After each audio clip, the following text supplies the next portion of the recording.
નમસ્કાર, ઝી 24 કલાકમાં આપનું સ્વાગત છે. આપની સાથે હું છું મિત્તલ ખાણિયા. મોટા સમાચાર સામે આવી રહ્યા છે ગોંડલથી. ગોંડલમાં યુવક માર મારવા થયેલા વિવાદમાં જોરદાર વાકયુદ્ધ ખેલાયું છે. ગોંડલને મિર્ઝાપુર ગણાવનારા પીપળિયા પર વરસ્યા છે ઢોલરિયા. ગોંડલને મિર્ઝાપુર ગણાવનારા આવારા તત્વો છે.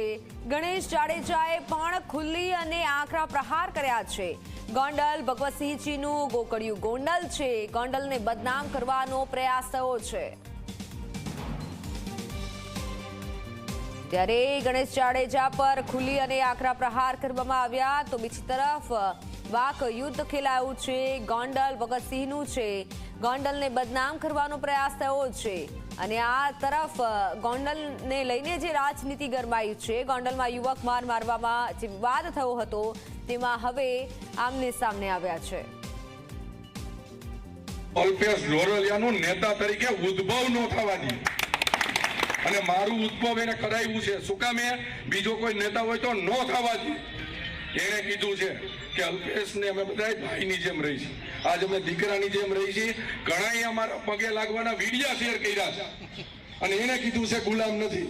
એટલે આ ગુલામ નથી, અમારા બાપ સમાન છે ને એટલે પગે લાગી છે અને હજી 30 વર્ષ લાગવાના છે. અને હજી જેને લાખ ટપકે ને કહી દઉં છું કે અહીંયા સીટ ઉપર કોઈ બહારના નજર ન કરતા, અહીંયા અમારો ગણેશ તૈયાર છે અને એને અમે પટેલ સમાજ જો અહીં ખંભે બેહારી ધારાસભ્ય બનાવવાના છે ભાઈ. એટલે કોઈ એમમાં બહારના લોકો રહેવાના નથી.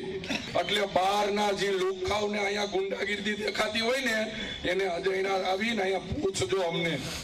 પેલા ભાઈ એશિયા ખંડના સૌથી મોટા એપીએમસી ના ચેરમેન તરીકે પાટીદારના દીકરા તરીકે જયરાજસિંહ જાડેજાએ અમને બેહાર્યા છે. તમે પૂછો કોકને કે સમગ્ર સૌરાષ્ટ્રમાંથી પાટીદાર સમાજને જો વધારે હોદ્દા આપ્યા હોય ને તો જયરાજસિંહ જાડેજાએ ગોંડલમાં આપ્યા છે. અને તમે અમને એમ કહો સાહેબ વિવાદ છે, અહીંયા અમે બધા એક છે રહેવાના છે.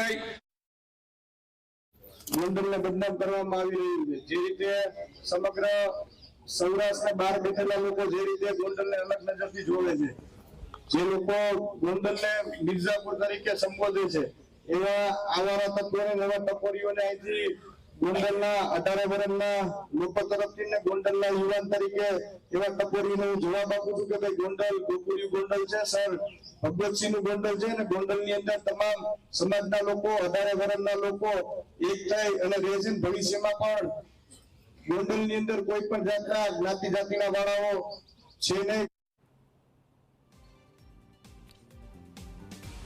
તો ઝી 24 કલાક સાથે અત્યારે વરુણ પટેલ જોડાઈ ચૂક્યા છે. વરુણભાઈ, આપનું સ્વાગત છે ઝી 24 કલાકમાં. સૌથી પહેલા તો આપની પ્રતિક્રિયા કે જે અત્યારે ગોંડલમાં વાક યુદ્ધ થઈ રહ્યું છે, આક્ષેપ પ્રતિ આક્ષેપ થઈ રહ્યા છે, તે વિશે આપનું શું કહેવું છે? જો રાજનીતિની વાત હોય, સમાજની વાત હોય ત્યારે આક્ષેપો પ્રતિ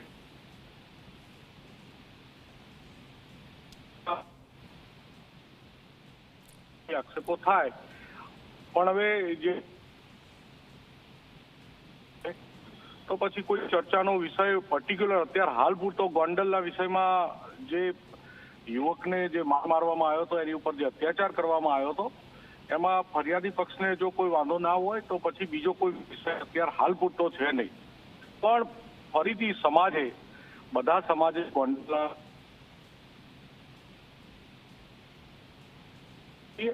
ભવિષ્યમાં આવી કોઈ ઘટના ના થાય, આવું વાતાવરણ ઊભું ના થાય, એના માટે બધાએ સાવચેત રહેવું જોઈએ.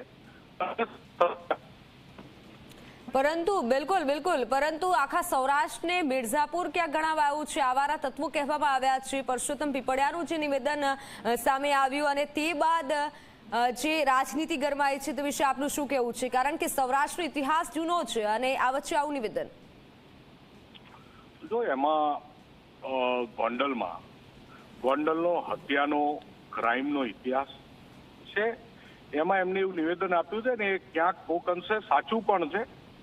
ત્યાં અલગ સ્ટાઇલથી એડમિનિસ્ટ્રેશન ઉપર, સમાજો ઉપર પકડ ચાલી રહી છે, તો એના લીધે લઈને એમને એવું નિવેદન આપ્યું હશે. પુરુષોત્તમભાઈએ કેમ એવું નિવેદન આપ્યું કે એમનો શું મત છે, પુરુષોત્તમભાઈ જ કહી શકશે. બિલકુલ પરંતુ આ તરફ ક્યાંક બંને પક્ષો જે થઈ શકે કે આમને સામને આવ્યા હોય તેવું લાગી રહ્યું છે. એક તરફ ગોંડલને બદનામ કરવાના પ્રયાસ છે અને બીજી તરફ ઘટનાની તો આપને ખબર જ હશે, તો આ વચ્ચે આપનું શું કહેવું છે? જો ગોંડલને કોઈ બદનામ કરવા, ભગવતસિંહજીનું ગોંડલ છે, સંસ્કારી ગોંડલ હતું. એ સંસ્કારી ગોંડલને ક્રિમિનલ ગોંડલ કોને બનાવ્યો? ગોંડલમાં ક્રાઇમના ચોપડા છે જ. ગોંડલમાં હત્યાઓ થઈ જ છે. દુઃખદ કહી શકાય એવી ઘટનાઓ છે કે ગોંડલમાં હત્યાઓ થઈ છે, ગોંડલમાં ગમે ત્યારે મારામારી થાય છે.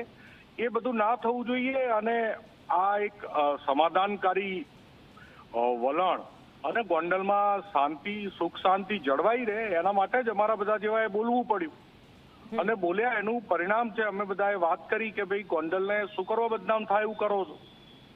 જે સમાજ નીતિ કરતા હોય, રાજનીતિ કરાવતા હોય, બધાએ સુખ શાંતિથી હાથ જોડીને કરો. કોઈના માય બાપ બની અને રાજનીતિ, રાજકારણ, સમાજકારણ કંઈ જ કરશો નહીં. પ્રજાને હાથ જોડી અને જે કરવું હોય એ કરો. કોઈના બાપ બનીને કોઈને કંઈ કરવાની જરૂર નથી. જી વરુણભાઈ, આભાર ઝી 24 કલાક સાથે જોડાવા બદલ. તો આપણી સાથે વરુણભાઈ જોડાયેલા હતા. તેઓએ પણ કીધું છે કે આ કરવાથી કંઈ ફાયદો નહીં થાય, પરંતુ બીજી તરફ જે વાક યુદ્ધ ખેલાયું છે ગોંડલમાં, યુવકને જે મારવામાં આવ્યું અને તે વિવાદમાં અત્યારે જોરદાર વાક યુદ્ધ ખેલાયું છે. ગોંડલને મિર્ઝાપુર જે ગણાવનારા પીપળિયા પર હવે ઢોલરિયા વરસ્યા છે. ગોંડલને મિર્ઝાપુર ગણાવનારા આવારા તત્વો છે તેવું ઢોલરિયાએ નિવેદન આપ્યું છે. ગણેશ જાડેજાએ પણ ખુલ્લી અને આકરા પ્રહાર કર્યા છે. ગોંડલ ભગવતસિંહજીનું ગોકળિયું ગોંડલ છે. ગોંડલને બદનામ કરવાનો પ્રયાસ થયો છે.